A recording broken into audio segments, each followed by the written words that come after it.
Баршаңызға сәлем бердік. Менің каналыма қош келдіңіз. Бүгін сіздермен жыртылмай, езілмей, жабыспай пісіп шығатын роза мантысы, кейбір жерлерде гүл ханым деп те атайды. Осы керемет мантының рецептімен бөлісетін боламын. Рецептіні асықпай, анық, нақты етіп түсіндіремін. Сондықтан да өткізбей соңына дейін қараңыздар. Біз ең алдымен қамырын дайындап қоямыз. Бізге керекті заттар: тұз, жұмыртқа, сұйық май, ұн және салқын су қажет болады. Салқын суға бір жұмыртқамызды, тұзды, сұйық майымызды қосып, барлығы бір-біріне біріккенге дейін жақсылап қасықпен араластырып алатын боламыз. Содан соң алдын ала елеуіштен өткізіп, дайындап алған ұнымыздың ортасын ашып, жаңағы дайындап алған суымыздың барлығын құйып, жақсылап ең алдымен қасықпен араластырып алдым. Содан соң қолымызбен кәдімгідей қатты қамыр илейтін боламыз. Қамырдың июін жақсылап қандырып, күш сала отырып илеңіздер. Барлық заттың мөлшерін описание бөліміне жазып қалдырамын. Төменде сол жақтан қарасаңыздар болады. Дайын болған қамырымызды 20 минутқа целлофанға салып тындырып қоямыз. 20 минуттан соң алып, қайтадан жақсылап қандырып илеп аламыз да, қамырымызды теңдей етіп екі күлшеге бөліп аламыз. Бөлінген әрбір күлшемізді жақсылап дөңгелек пішінге келтіріп, тағы да целлофанға салып, тағы да бір 20 минутқа тындырып аламыз. Иіғанған қамырмен жұмыс жасау өте ыңғайлы болады.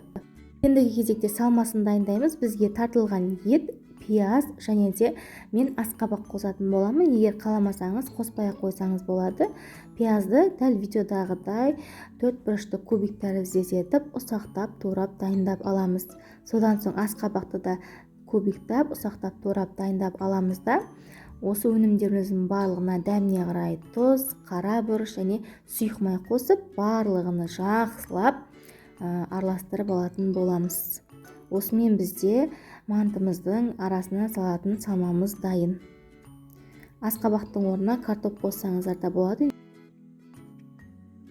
Қанып тұрған дайын қамырымызды алып, ең алдымен қолымызбен осылай жұдырықтап баса отыра дөңгелек пішін беріп алатын боламыз. Біздің қамырымыздың дөңгелек болып, әдемі болып жайылуы осы бастапқыда қолмен басып үлкейтіп алуларыңызға байланысты болады. Сондықтан да жақсылап шет-шетінен басып, дөңгелек пішінге келтіріп аламыз да, қамырымызды оқтаудың көмегімен жұқалап, әдемілеп жаятын боламыз. Қамырды жаю барысында қатты салмақ салмай, шет-шетін баса отырып, жеңіл алақандарымызбен жүргізе отыра қамырды жұп-жұқа етіп жайып аламыз.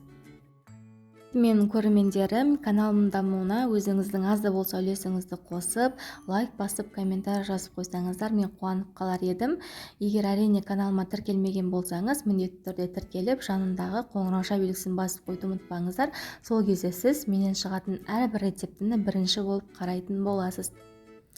Қамырымызды шетінен салмақ салмай осылай жұқалап жайып аламыз да, қамырымызды дайын болғаннан соң шет-шетін осылай алдымен кесіп алып, 4 бұрышты формаға келтіріп аламыз да, содан соң қамырымызды ұзынша етіп, барлығын біркелкі етіп кесіп алатын боламыз. Қамырды кескенде кішкене жалпақтау кессеңіздер, мантыларыңыз өте әдемі болып пісіп шығатын болады. Кесіп алған қамырымызды дәл ортасынан тағы да бір бөліп аламыз. Бізде мінеки осындай ұзындықтағы қамыр шығады. Енді кезекте қамырымыздың бетіне міндетті түрде сұйық май жағып аламыз да, қамырдың дәл ортасына жаңағы дайындап алған салмамызды салып, орналастырып шығып, қамырдың үстін жауып, дәл видеодағыдай қамырымызды орап шығатын боламыз. Ең соңында қамырды бір-біріне осылай кішкене жабыстырып қойыңыздар, ашылып кетпеу үшін. Сіздерге түсініктірек болу үшін тағы да жақсылап көрсетейін, жақсылап анықтап қарап алыңыздар. Бұл мантының дәмі өте керемет, сочный, керемет болып шығады, әрі кез келген дастарханның көркін ашып жіберетін керемет тағам. Сондықтан да егер жасап көрмеген болсаңыз, міндетті түрде дәл осылай жасап көруге кеңес беремін. Қамырдың бетіне міндетті түрде сұйық май жағып алуды ұмытпаңыздар. Сұйық май жаққаннан соң салмасын салып, қамырдың бетін жауып, шетінен бастап қамырды орап, роза гүлдің формасына ұқсатып аламыз да ең соңғы жағын міндетті түрде кішкене жабыстырып қойыңыздар, ашылып кетпеу үшін. Құрметті менің көрермендерім, алдағы уақытта менен шығатын керемет рецепттерді жіберіп алмас үшін міндетті түрде менің каналыма тіркеліп, жанындағы қоңырауша белгісін басып қоюды ұмытпаңыздар. Сол кезде сіз әрбір менен шыққан жаңа рецептіні бірінші болып қарайтын боласыз. Сондықтан да менің каналыммен бірге болыңыздар. Алла қаласа, алдағы уақытта өте керемет рецепттермен бөлісетін боламын. Каналым сізге пайдалы болатынына сенімдімін.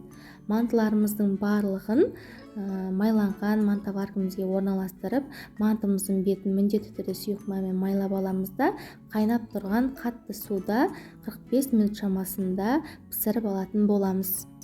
Мантыларымыз 45 минутта кереметтей болып пісіп шығады. Қараңыздар, езілмей өте керемет, өзінің бабында піседі. Енді бұл мантылер кез келген қонақтың алдына қойсаңыз да ұялмай қоятын өте әдемі манты, дәмі де өте керемет, сочный, сулы дейміз ғой, керемет болып шығады. Сондықтан да міндетті түрде дәл менің рецептіммен жасап көруге кеңес беремін. Назар қойып рецептіні соңына дейін қарағандарыңызға үлкен рахмет. Сіздермен бірге болған Анаргүл. Каналым, рецептілерім пайдалы болған болса, міндетті түрде тіркеліп, достарыңызбен бөлісіп қойсаңыздар болады. Ас болсын. Келесі кездескенше.